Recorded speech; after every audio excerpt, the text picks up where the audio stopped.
एक तलाकशुदा महिला जो अकेले अपने बच्चे की परवरिश कर रही थी, अचानक सबके सामने एक प्लम्बिंग रिपेयर वर्कर के साथ जरूरत से ज्यादा नजदीकियां बढ़ाने लगती है। पहली नजर में यह एक ऐसा फैसला लगता है जो नैतिक सीमाओं को पार कर रहा हो, लेकिन इसके पीछे छुपी होती है बड़ों की जिंदगी की सबसे दर्दनाक और बेबस सच्चाई। इस कहानी की मुख्य किरदार का नाम लिंडा है। वह एक तलाकशुदा सिंगल मदर है जो अपने बेटे के साथ अकेली रहती है। वह एक बिजनेस बिल्डिंग में साधारण ऑफिस क्लर्क की नौकरी करती है।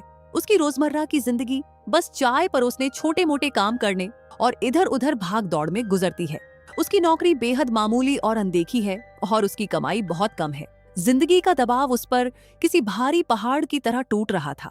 सच तो यह था कि लिंडा ने कभी ज्यादा कुछ नहीं मांगा। वह सिर्फ ऐसा इंसान चाहती थी जो जिंदगी की मुश्किलों में उसका सहारा बन सके, कोई ऐसा जिसके कंधे पर सिर रखकर वह अपनी थकान और दर्द बांट सके। लेकिन हकीकत में उसे न सिर्फ परिवार चलाने के लिए जी तोड़ मेहनत करनी पड़ती थी, बल्कि अपने बेटे सैम का भी बहुत ध्यान रखना पड़ता था। एक दिन स्कूल में आने वाले एक परफॉर्मेंस इवेंट की घोषणा हुई। सैम को उसकी टीचर ने एक फेरी टेल शो में शेर का किरदार दिया, लेकिन उसके लिए कॉस्ट्यूम अलग से खरीदना था। लिंडा पहले ही पैसों की तंगी से जूझ रही थी, इसलिए ये खर्च उठाना उसके लिए असंभव था। कोई और रास्ता न देखकर उसने मजबूरी में सैम से कहा कि वो खुद अपने असली पिता को फोन करे। वह चाहती थी कि सैम उनसे विनम्रता से कुछ खर्चे के पैसे मांगे, लेकिन पिता और बेटे के बीच बोला गया हर शब्द लिंडा के दिल में सुई की तरह चुभ रहा था। उसके एक्स हस्बैंड की आवाज में ताने और घमंड साफ सुनाई दे रहे थे, जैसे वह उसे छोड़ने के फैसले पर उसका मजाक उड़ा रहा हो। लिंडा को सबसे ज्यादा डर इस बात का था कि अगर हालात ऐसे ही खराब रहे तो उसका एक्स हस्बैंड उसकी आर्थिक कमजोरी का फायदा उठाकर सैम की कस्टडी उससे छीन सकता है। अपने बेटे को अपने पास रखने के लिए मजबूरी में लिंडा ने आसान रास्तों के बारे में सोचना शुरू कर दिया। एक दिन ऑफिस कैफेटेरिया में खाना खाते समय लिंडा की नजर एक प्लम्बिंग रिपेयर वर्कर पर पड़ी जिसका नाम केन था। उसके कपड़ों और दिखावे को देखकर लिंडा ने गलती से समझ लिया कि वह कोई अमीर और सफल आदमी है, इसलिए उसने इसे अपनी जिंदगी बदलने का मौका समझा। सबके सामने उसने हल्के से अपनी स्कर्ट को ठीक किया और अपने इशारों से केन का ध्यान अपनी तरफ खींचा। केन तुरंत उसके संकेत समझ गया। ज्यादा बात किए बिना दोनों चुपचाप बेसमेंट की तरफ चले गए। वहां दोनों के बीच काफी भावुक और निजी बातचीत हुई। बाद में उन्होंने शुक्रवार रात एक होटल में मिलने का भी फैसला किया, लेकिन लिंडा ये नहीं जानती थी कि जिस अमीर इंसान पर वह भरोसा करना चाहती थी, उसकी जिंदगी भी लगभग उतनी ही दुख भरी थी। वह लंबे समय से एक नाखुश शादी में फंसा हुआ था। केन की शादी को कई साल हो चुके थे। वह और उसकी पत्नी एला 1 दशक से ज्यादा समय से साथ थे, लेकिन उनके कोई बच्चे नहीं थे। उसके पास कोई स्थायी नौकरी नहीं थी। वह पूरे साल घर पर रहती और पूरी तरह केन की कमाई पर निर्भर थी। कभी कभी वह पड़ोसियों के कपड़े सिलने या धोने जैसे छोटे मोटे काम करके थोड़े पैसे कमा लेती थी, लेकिन उसके स्वभाव की वजह से लोग अक्सर उसे पैसे देने में देर कर देते थे और वह शर्म के कारण उनसे पैसे मांग भी नहीं पाती थी। वे हर चीज चुपचाप सहने की आदी बन चुकी थी। जब भी केन अपनी पत्नी को सबको खुश करने की कोशिश करते देखता, उसके मन में उसके लिए सहानुभूति भर जाती। लेकिन इसके साथ साथ सालों से एक जैसी जिंदगी जीते जीते वह अंदर से थक और परेशान भी हो चुका था। और तभी लिंडा की अचानक एंट्री ने केन की जिंदगी की खालीपन को भर दिया। कई सालों बाद उसने उसे फिर से उत्साह और अपनापन महसूस कराया। लिंडा के लिए केन ऐसा इंसान था जो उसकी किस्मत बदल सकता था।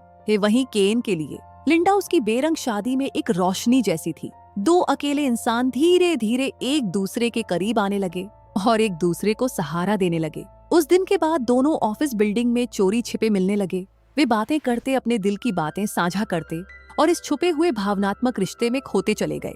शुरुआत में दोनों कुछ सीमाएं बनाए हुए थे, लेकिन आखिरकार उन्होंने उस रात होटल में मिलने का फैसला कर लिया और यहीं से उनके बीच का ये छुपा रिश्ता और गहरा हो गया। उस मुलाकात के लिए वह बेहद उत्साहित था। उसे इंतजार था कि आखिरकार वह लिंडा के साथ अकेले वक्त बिता पाएगा। वह खुशी खुशी कमरे में उसका इंतजार करता रहा। आखिरकार बेचैन होकर उसने उसे बार बार फोन किया, लेकिन किसी ने जवाब नहीं दिया। असल में लिंडा ने जानबूझकर मुलाकात नहीं छोड़ी थी।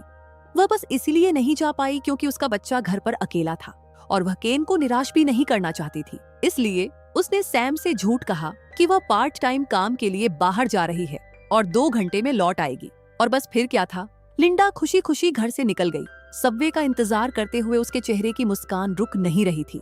उसे सच में लग रहा था कि इस बार शायद सब कुछ उसकी उम्मीदों के मुताबिक हो जाएगा। लेकिन तभी अचानक उसके बेटे का फोन आया उसने कहा कि उसे सैंडविच चाहिए लेकिन घर में सामान नहीं मिल रहा। माँ होने की जिम्मेदारी अचानक हर चीज पर भारी पड़ गई। लिंडा मजबूरी में वापस घर लौट गई, लेकिन दरवाजा खोलते ही उसने देखा कि उसका बेटा पहले से सैंडविच खा रहा था। साफ था कि उसने जानबूझकर उसे जाने से रोका था। अगले दिन ऑफिस पहुंचते ही लिंडा सीधे केन के पास गई और उसे पूरी बात समझाने लगी, लेकिन केन बेहद निराश था। वह उससे ठंडे व्यवहार में बात करने लगा और दूरी बनाने लगा।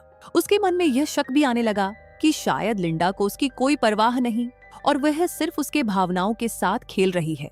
अपनी गलती सुधारने और ये मौका न खोने के लिए लिंडा ने खुद आगे बढ़कर दूसरी मुलाकात की बात की। अगले दिन तय समय पर उसने सुबह ही अपने बेटे को एक सहकर्मी के पास छोड़ दिया। फिर उसने ध्यान से तैयार होकर उस होटल की तरफ जाना शुरू किया जहां दोनों मिलने वाले थे।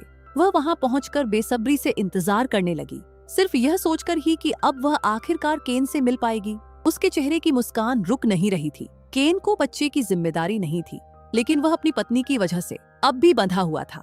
आखिरकार केन को घर से बाहर निकलने का एक बहाना मिल गया, लेकिन वह इतना घबरा गया कि बात करते समय बार बार लड़खड़ाने लगा। उसने कभी सोचा भी नहीं था कि एला, जो शायद ही कभी बाहर जाती थी, आज उसके साथ चलने की जिद कर बैठेगी। एक तरफ होटल में बेचैनी से इंतजार करती लिंडा थी, दूसरी तरफ उसकी पत्नी थी जो उसका साथ छोड़ने को तैयार नहीं थी। लिंडा पूरे 1 घंटे तक होटल में इंतजार करती रही। जब उसका सब्र टूटने लगा तो आखिरकार उसने केन को फोन किया। केन ने झूठ बोलते हुए कहा कि उसके बॉस का फोन आया है और उसे ओवरटाइम काम करना पड़ेगा। लेकिन इस बार एला को जैसे सब समझ आ गया था और इसी तरह उनकी दूसरी मुलाकात भी एक बार फिर अधूरी रह गई। इन 2 असफल मुलाकातों ने लिंडा के दिल में गहरा असर छोड़ दिया और धीरे धीरे उसे एक बात समझ आने लगी। किसी आदमी के सहारे अपनी किस्मत बदलने की उम्मीद शुरू से ही गलत थी। बाहर से ऐसा लग रहा था जैसे दोनों ने एक दूसरे से दूरी बना ली हो, लेकिन असल में दोनों ही अपनी जिंदगी में बड़ा फैसला लेने की तैयारी कर रहे थे। 2 बार की असफल कोशिशों के बाद केन अपराध बोध से भर गया था। उसे लगने लगा कि यह सब उसकी पत्नी के साथ नाइंसाफी है।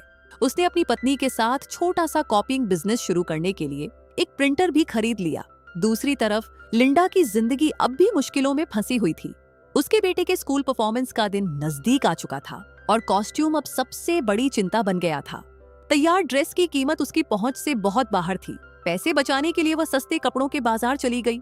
उधर केन की जिंदगी भी वैसी नहीं बदली। उसे लगा था कि प्रिंटर खरीदकर दोनों एक स्थिर जिंदगी शुरू कर पाएंगे, लेकिन पैसों की कमी की वजह से उसने चोरी छिपे एला की बचत का इस्तेमाल कर लिया।